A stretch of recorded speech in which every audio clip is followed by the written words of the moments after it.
이제 2026년도 1월이 지나고 6월 첫 주가 시작이 됐습니다. 2월 달에는 마태복음 5장을 중심으로 해서 비움의 축복이라는 시리즈 설교를 통해서 하나님께서 우리에게 주시는 은혜, 축복의 말씀을 함께 나누고 변화되는 시간 갖기를 소망합니다. 오늘 그 첫 번째 말씀으로 가난해야 행복하다라는 제목으로 말씀을 증거할 텐데요. 그 전에 우리 본문 말씀을 다 같이 한 목소리로 함께 5장 1절에서 3절까지 말씀을 함께 읽도록 하겠습니다. 같이 읽겠습니다. 시작. 나온지라 입을 열어 가르쳐 이르시되 심령이 가난한 자는 복이 있나니 천국이 그들의 것임이요. 아멘. 그렇습니다. 가난해야 행복하다. 여러분, 사랑하는 여러분, 곧 선거철이 다가옵니다. 만약 어떤 후보가 유세차 위에 올라서 이렇게 외친다고 한번 상상해 보세요. 존경하는 국민 여러분, 제가 당선되면 여러분을 쫄딱 망하게 해드리겠습니다. 여러분들을 빈털터리 거지로 만들어 드리겠습니다. 여러분 어떻습니까? 이 사람 뽑으시겠습니까? 아마 다들 막 미쳤다고 할 겁니다. 당장 끌어내려라, 망신이다 막 소리칠 겁니다. 왜냐하면 우리는 본능적으로 가난을 싫어하기 때문입니다. 솔직히 가난이 두렵습니다. 세상 모든 지도자는 부자가 되게 해주겠다, 성공하게 해주겠다 약속합니다. 서점에 가도 온통 채우는 법, 높아지는 법, 성공하는 법뿐입니다. 우리는 평생 채워져야 복이고 올라가야 행복이라고 믿으며 살았습니다. 그런데 오늘 마태복음 5장에서 만왕의 왕이신 예수님은 정반대의 선언을 하십니다. 예수님께서 산에 오르자 제자들이 예수님 앞에 나와왔습니다. 세상의 성공을 쫓는 무리가 아니라 하나님 나라를 꿈꾸는 사람들, 하나님 나라를 꿈꾸는 제자들에게 예수님께서는 전혀 다른 천국 시민법을 선포하십니다. 그 첫 마디가 무엇입니까? 심령이 가난한 자는 복이 있나니 천국이 그들의 것이며. 충격적이지 않습니까? 세상은 채워져야 산다고 하는데 예수님은 비워야 산다 말씀하십니다. 세상은 올라가라, 더 높은 곳으로 올라가라 하는데 예수님은 내려와라, 내려와라 말씀하십니다. 도대체 왜 그렇습니까? 왜 가난한 자가 복이 있습니까? 오늘 이 한 문장 여러분 기억하시길 바라요. 내 끝이 하나님의 시작이기 때문입니다. 기억하세요. 내 끝이 하나님이 시작이기 때문입니다. 그렇다면 예수님이 말씀하신 여러분 심령이 가난하다는 것은 무슨 뜻입니까? 여기서 가난이라는 말은 그냥 단순히 돈이 없다는 뜻이 아닙니다. 예수님이 사용하신 단어는 그냥 가난하다는 것이 아니라 완전히 빈털터리가 된 상태를 의미합니다. 거리에서 그러니까 구걸하는 거지처럼 스스로 아무것도 할 수 없어서 전적으로 남의 도움에 의지해야 하는 상태입니다.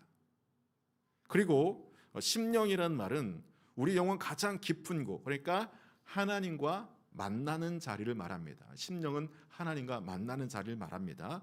그러니까 정리하면 심령이 가난하다는 것은 하나님 앞에 섰을 때 내 영혼의 실체를 정직하게 인정하는 것입니다. 하나님, 저의 손이 비어 있습니다. 주님께 내밀 것이 아무것도 없습니다. 여러분 이것이 심령이 가난하다는 것입니다. 그렇다면 반대로 심령이 부유한 자는 누굴까요? 성경은 이런 사람을 경고합니다. 요한계시록 3장에 나오는 라오디게아 교회를 기억해 보세요. 이 교회에 대해서 성경은 이렇게 말합니다. 나는 부자라 부유하여 부족한 것이 없다. 겉으로 보기에는 이 교회에 아무 문제가 없었습니다. 그런데 예수님은 이 교회를 향해서 뭐라고 말씀하십니까? 내가 곤고한 것과 가련한 것과 또 가난한 것과 눈먼 것과 벌거벗은 것을 알지 못하는도다. 예수님의 말씀이십니다. 성경의 말씀입니다. 우리가 여러분 지난달에 만났던 요나 기억하시죠? 바로 요나가 이런 사람이었습니다. 요나는 니느웨를 회개시킨 성공한 선지자였습니다. 겉으로 보기에는 완벽한 사람이었죠. 그런데 그의 속은 어땠습니까? 나는 옳고 저 니느웨 사람들은 틀렸다는 자기의 의로 가득 채워졌던 사람이 요나였습니다. 그러니까 자기가 가득 차 있으니까 하나님의 긍휼이 들어올 틈이 없었습니다. 그래서 하나님이 은혜를 베푸시는데도 도리어 요나는 화를 냈었습니다. 이것이 심령이 부유한 자의 비극입니다. 자기가 괜찮다고 믿으니까 하나님이 필요 없습니다. 기도가 절박하지 않습니다. 여러분, 그렇다면 심령이 가난한 자는 누구일까요? 이사야 선지자 기억해 보시기 바라겠습니다. 이사야서 6장 여러분 상상해 보세요. 성전 문지방이 지진처럼 막 흔들립니다. 자욱한 연기 사이로 막 스랍들이 날아다니면서 거룩하다 외치고 있습니다. 그 압도적인 거룩함 앞에서 이 천하의 이사야가 바닥에 납작 엎드립니다. 온몸을 벌벌벌 떱니다. 화로다 나여 망하게 되었도다. 나는 입술이 부정한 사람이로. 여러분, 이사야가 누굽니까? 당대 최고의 선지자였습니다. 그런데 그가 하나님을 직접 대면하자 그 모든 자격과 자랑이 그냥 한순간에 와르르 무너져 버렸습니다. 뭐라고 합니까? 나는 입술이 부정합니다. 나는 입술이 부정합니다. 고백합니다. 생각해 보세요, 여러분. 이사야의 입술은 당대 가장 최고 거룩한 입술입니다. 수천 번, 수만 번 하나님의 말씀을 대언했던 입술이 이사야의 입술입니다. 그런데 하나님 앞에 서니까 그 입술이 실상 가장 더러운 잿덩어리였음을 깨닫게 된 것이죠. 이것이 바로 심령이 가난해지는 순간입니다. 직분이 나를 의롭게 하지 않는다는 것을 깨닫는 것입니다. 하나님, 제가 선지자라는 이름을 떼고 보니 저는 그저 죄인일 뿐입니다. 주님께 내밀 만한 것이, 자랑할 만한 것이 아무것도 없습니다. 이 처절한 자기 고백, 이것이 심령의 가난입니다. 여러분, 지금 내 심령은 어떻습니까? 우리의 심령은 어떻습니까? 라오디게아처럼 나는 괜찮다 그렇게 착각하고 계시지는 않습니까? 요나처럼 나는 옳다고 자기의가 꽉 차 있지는 않습니까? 아니면 이사야처럼 하나님 앞에 정직하게 무너지고 있습니까? 여러분, 중간 지대는 없습니다. 목사님, 저는 이사야와 요나 어디 중간 정도에 있는 것, 중간 없습니다. 여러분, 사랑하는 여러분, 가짜 부자의 껍데기를 벗어버리고 빈손으로 천국을 소유하기를 축복합니다. 그런데 여러분, 여기서 우리가 한 가지 의문이 생기죠.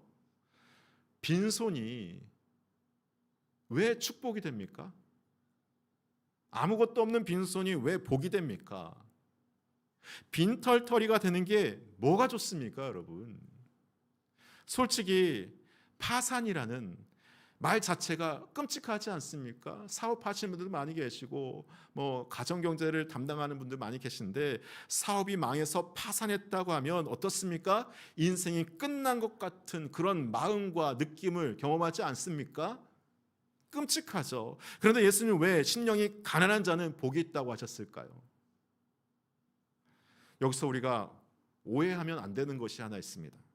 만약 예수님의 말씀이 비움이 목적이라면 이것은 복음이 아닙니다. 마음을 비워라, 욕심을 비워라, 그러면 복을 받는다. 이것은 불교의 가르침과 다를 게 없습니다. 복음이 아닙니다.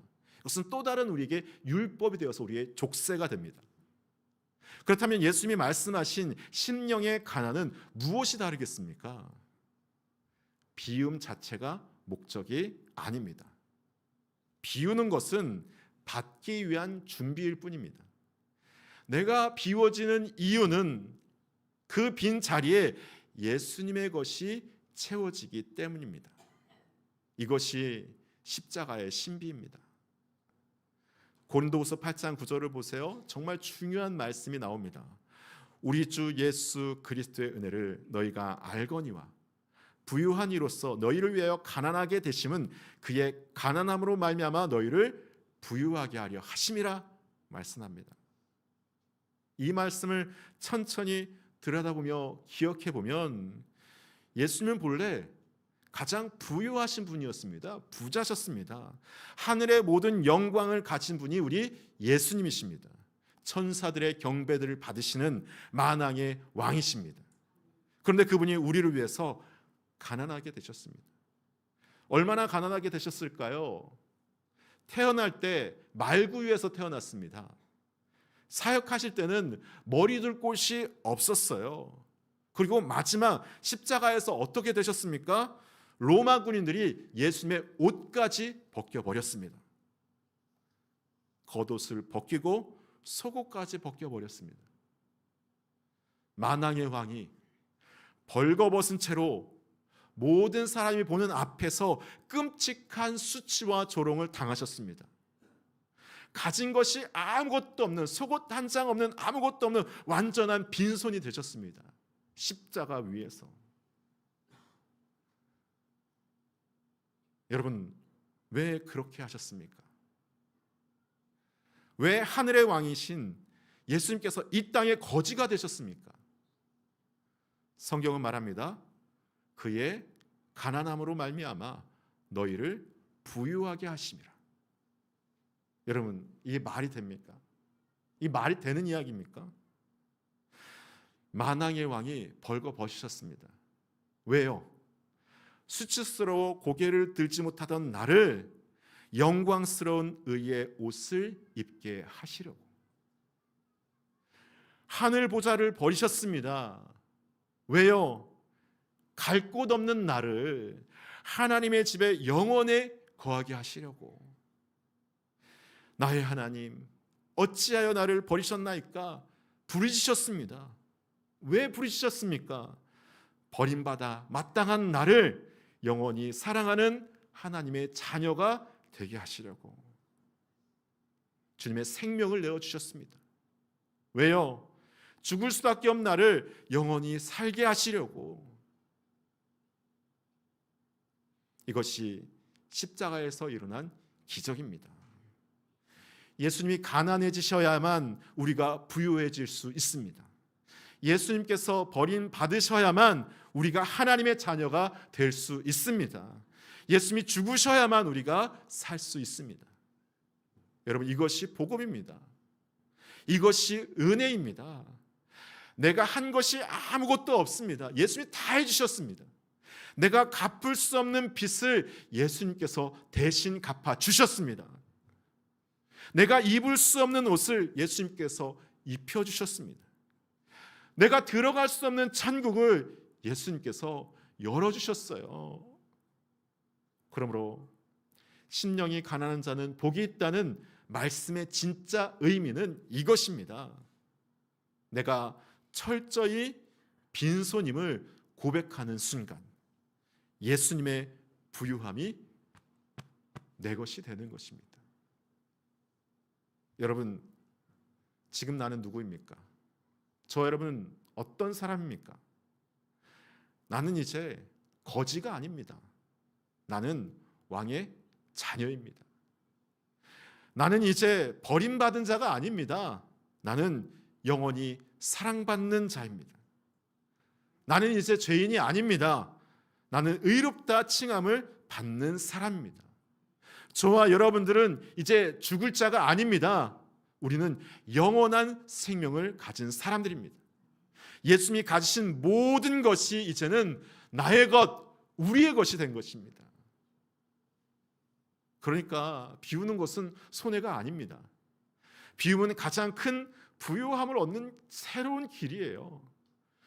빈손이 되어야 예수님의 손을 잡을 수가 있습니다. 여러분 기억하십시오. 나의 의가 끝나야 예수님의 의가 시작됩니다. 내 힘이 끝나야 하나님의 능력이 시작됩니다. 내 끝이 하나님의 시작입니다. 여러분, 이 엄청난 은혜가 여러분 우리 안에 들어왔습니다. 그렇다면 이 은혜를 받은 사람은 무엇이 달라지겠습니까, 여러분?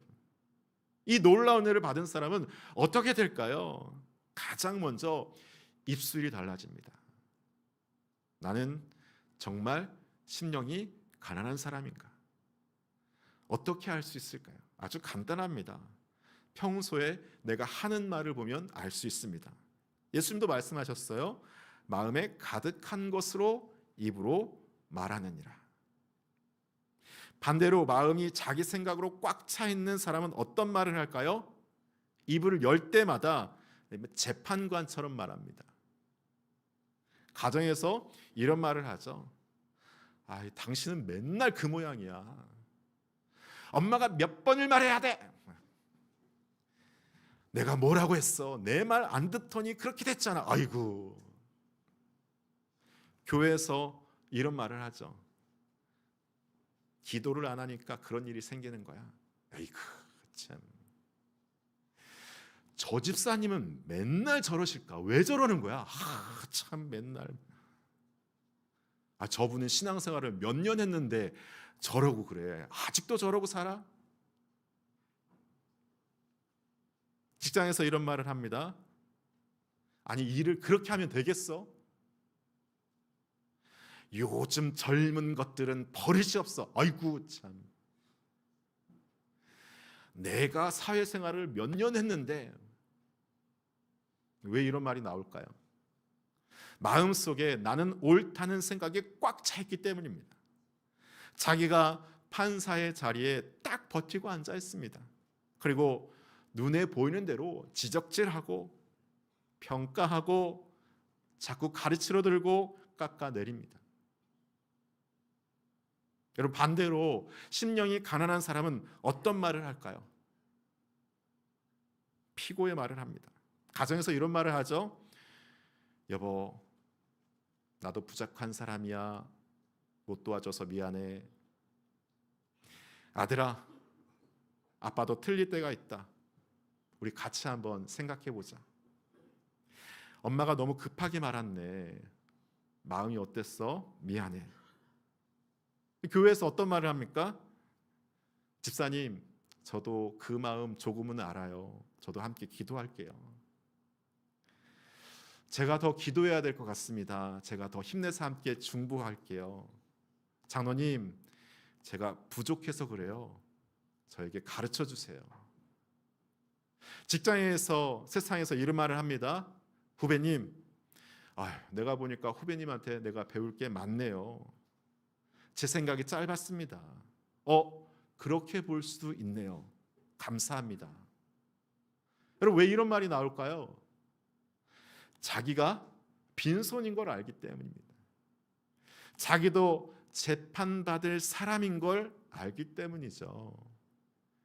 1만 달란트 탕감받은 사람이 여러분 100다니엘온 빚진 사람의 멱삽을 잡을 수가 있겠습니까? 내가 얼마나 큰 빚을 탕감받았는지 아는 사람은 다른 사람의 작은 잘못을 정죄할 수 없습니다. 솔직히 저도 고백합니다. 이 설교를 준비하면서 회개를 많이 했어요. 이번 주에 아내에게 아이들에게 왜 그렇게 했어? 막 소리 지르고 내가 맞는데 이렇게 얘기했던 어떻게 보면 겉으로는 목사지만 그 순간 저는 하나님의 자리를 훔치려고 앉아있는 교만한 바리새인과 같은 모습이었습니다. 감히 제가 심판주가 되어서 아내와 자녀들을 정죄하고 있었습니다. 저야말로 정죄받아 마땅한 죄인인 것이죠. 여러분 지난 한 주간 내 입에서 어떤 말들이 나왔습니까? 여러분의 입에서 어떤 말들이 쏟아져 나왔습니까? 가정에서, 교회에서, 직장에서, 세상에서 어떤 말들을 했습니까? 지적하고 깎아내리는 말이었습니까? 인정하고 품어주는 말이었습니까? 여기서 중요한 것이 있어요. 목사님 저렇게 말씀하시니까 이제부터 내가 말 조심해야 되겠다. 이놈의 입이 문제야. 이렇게 생각하시면 안 돼요. 이거는 아닙니다. 그것은 또 다른 율법이에요. 또 다른 족쇄를 만들 뿐입니다. 이것은 복음이 아니에요. 억지로 입을 틀어막는 것은 오래가지 않습니다. 진짜 변화는 이렇게 오는 거예요. 내가 얼마나 큰 빚을 탕감받았는지 그 은혜를 깨닫는 순간, 주님께 받은 그 은혜를 깨닫는 그 순간, 남을 향해 빳빳하게 세웠던 이 손가락에 힘이 툭 하고 풀려버리는 겁니다. 나 같은 죄인도 살려주셨는데, 나 같은 사람도 자녀 삼아주셨는데 감히 내가 누구한테 뭐라고 해. 이 먹먹한 감격이 밀려오고 가르치던 입술을 굳게 닫히고 도리어 국률의 눈물이 터져나오게 되는 거죠. 그 사람을 보면서 국률함과 함께 눈물이 터져나오게 되는 것입니다. 억지로 바꾸는 게 아닙니다. 내가 결단한다고 되는 게 아닙니다. 은혜를 깨달으면 바뀌게 되는 것입니다. 여러분, 오늘 이 시간 남을 정죄하고 판단하는 판사의 자리에서 내려오십시오. 용서받은 자리에 앉으세요. 내 손에 꽉 쥐고 있던 심판의 망치를 내려놓으시기를 바랍니다. 나의 판단이야. 나의 판단이 끝나야 하나님의 은혜가 시작됩니다. 나의 정죄가 끝나야 하나님의 긍휼이 시작이 됩니다. 나의 끝이, 내 끝이 하나님의 시작입니다. 오늘 말씀을 좀 마무리합니다. 예수님은 천국 백성의 첫 번째 조건으로 심령의 가난을 말씀하셨습니다. 이것은 하나님 앞에서 내 영혼의 실체를 정직하게 인정하는 거예요. 하나님, 저의 손은 비어 있습니다. 주님께 내밀 것이 아무것도 없습니다. 내 자랑, 내 공로 아무것도 없습니다. 그런데 이 빈손이 왜 복입니까? 내가 비워져야 누구의 것으로 채워집니까? 예수님의 것으로 채워지기 때문이죠. 십자가에서 놀라운 일이 일어났습니다. 예수님이 벌거벗으셔서 내가 의의 옷을 입었습니다. 예수님이 버림받으셔서 내가 하나님의 자녀가 되었습니다. 예수님이 죽으셔서 내가 영원히 살게 됐습니다. 이 은혜를 깨달은 사람, 이 은혜를 깨달은 사람, 받은 사람은 달라집니다. 판사의 자리에서 내려와서 용서받는 자리에 앉습니다. 정죄하고 깎아내리던 입술이 인정해주고 품어주는 입술이 됩니다. 가정에서, 교회에서, 세상에서 천국 백성처럼 살아가게 되는 거죠. 사랑하는 여러분, 오늘 이 자리에서 여러분이 꽉 쥐고 있던 것을 내려놓으세요. 내 의로움, 내 마지막 자존심, 내 판단, 내 정죄, 그것들을 내 손에서 내려놓으세요. 빈손이 되어야지 그 빈손으로 주님의 십자가를 붙들 수가 있습니다. 빈손이 되어야지 예수님을 잡을 수가 있습니다. 여러분의 손에 지금 무엇이 들려 있습니까? 그것을 내려놓으십시오. 그리고 빈손으로 십자가 앞에 나아오십시오. 그 빈손에 주님께서 천국을 쥐어주십니다. 그 빈손에 하나님의 자녀라는 신분이 쥐어집니다. 그 빈손에 영원한 생명이 쥐어질 것입니다. 내 끝이 하나님의 시작입니다. 같이 한번 따라합니다. 내 끝이 하나님의 시작입니다. 기억하세요. 내 끝이 하나님의 시작입니다. 내가 끝나야 예수님이 시작되십니다. 내가 비워져야 천국이 임하게 됩니다. 오늘 이 복된 가난의 자리로 여러분을 초대합니다. 할렐루야. 여러분, 우리 시 찬송가 280장, 우리 천부여 의접수 이 찬양 아시죠? 우리 찬양 부르고 함께 이 시간 하나님 앞에 기도하길 소망합니다.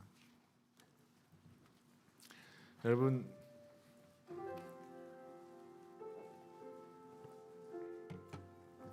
우리 마음을 다해서 우리 함께 하나님 앞에 고백하면서 찬양하겠습니다.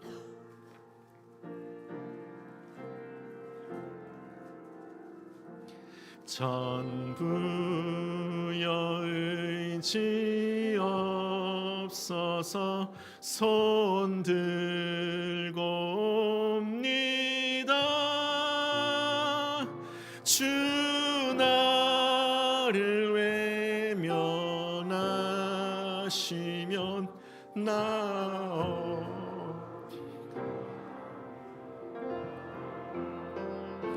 내 죄를 씻기 위하여 피 흘려 주시니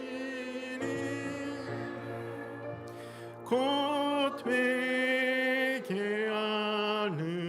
마음으로 주 앞에 옴. 우리 함께 찬양합니다. 전부터 계신 주께서, 전부터 계신 주께서 영죽을 죄인을 보혈로 구해 주시니 그 사랑은 없네. 내 죄를 씻기 위하여 피 흘려 주시니 곧 회개하는 마음으로 주 앞에 옵니다. 나 예수 잠으로, 나 예수 의지함으로 큰 권능 받아서 주님께 구한 모든 것 늘 얻겠습니다. 내 죄를 씻기 위하여 피 흘려 주시니 곧 회개하는 마음으로 주 앞에 옵니. 사랑하는 여러분, 빈손인 사람이 무슨 말이 있겠습니까? 심판하시는 주님 앞에 그 선 죄인이 무슨 목소리를 높이겠습니까? 오늘 이 시간 우리 다 같이 조용히 눈을 감고 자신의 빈손을 내려다봅시다. 그리고 내 마음속에 꽉 쥐고 있던 심판의 망치를 주님 앞에 조용히 내려놓읍시다. 주님, 제가 죄인입니다. 주님, 제 안에 선한 것이 하나도 없습니다. 제 손이 비어 있습니다. 이 빈손에 주님의 은혜를 채워 주시옵소서. 이 시간 여러분 소리내지 않아도 좋아요. 우리 시간 하나님 앞에 우리 마음대로 하나님 앞에 이 시간 기도하도록 하겠습니다. 함께 기도하겠습니다. 사랑의 하나님 감사합니다. 아버지 하나님, 이 시간 우리가 주님께서 기도하고 아버지 하나님, 마음이 가난한 자들 부족하고 말씀니다. 어느 순간부터 우리가 판단하고 정죄하는 자로 서 있었습니다. 아버지 하나님, 그 놀라운 은혜, 그 십자가 은혜를 깨닫지 못하고 날마다 세상 가운데 정죄자, 아버지 판단하자 죄악에 대해서 우리의 모습을 용서하여 주시옵소서. 우리의 입술에, 우리의 말에 아버지 정죄의 말과 판단과 깎아내림을 변화되게 하여 주시고 정말 놀라운 은혜를 받은 자로서 그 은혜에 합당한 자로 주님 앞에 나가게 하여 주시옵소서. 주님밖에 없습니다. 주님밖에 없습니다. 심판받아 마땅한 자가, 죽을 수밖에 없는 자, 지옥에 떨어질 수밖에 없던 자를 살리신 그 놀라운 은혜를 받고 무슨 말을 하고 무슨 목소리를 높이겠습니까? 주님, 이 시간에 함께 하시옵소서. 사랑의 하나님 감사합니다. 오늘 우리의 빈손을 보게 하셔서 감사합니다. 주님께 내밀 것이 아무것도 없는 우리 자체를 인정하게 하셔서 감사합니다. 주님, 꽉 쥐고 있던 심판의 망치를 내려놓습니다. 깎아내리던 입술을 품어주는 입술로 바꿔 주시옵소서. 우리의 끝이 하나님의 시작임을 믿습니다. 이 빈손에 주님의 은혜를 채워 주시옵소서. 예수님의 이름으로 기도합니다. 아멘.